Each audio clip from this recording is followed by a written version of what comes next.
Ayan, malapit na harvestin yung kadyus ko. Ang daming bunga, oh. Ang daming bunga ng aking kadyus. Malapit na siya harvestin. Oh, kadyus kayo dyan. Kaka-harvest ko lang ng mga okra ko. Kaka-harvest ko lang ng mga okra ko. Dami-daming bulak. Ang daming bunga ng kadyus. Ayan, kadyus. Masarap sa linagang baboy na may halong langka. Ayan o, kaharvest ko lang ng mga okra ko. Araw-araw nag-harvest ako ng okra ko. Talbos ng kamote, dami din. Mananalbos ako. Kahapon, talbos din ng kamote. Sawa kayo. Hindi na ako bumibili ng gulay. Hindi na ako bumibili ng gulay sa luyot ko. Dami kong saluyot.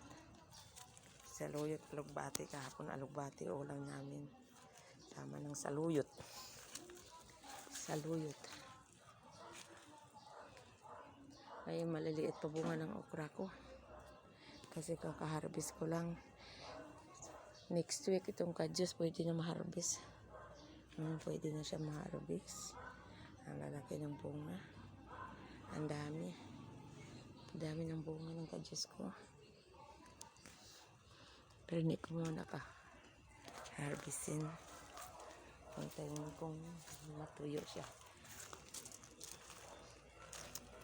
Ayan ang ampalaya ko. Kaka-harvest ko ngayon din ng ampalaya. Sa ngayon maliliit pa ang bunga niya.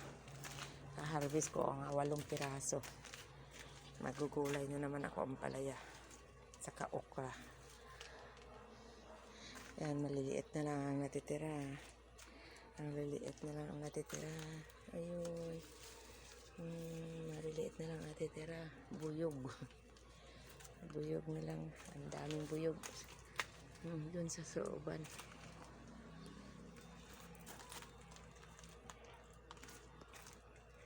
Time to harvest.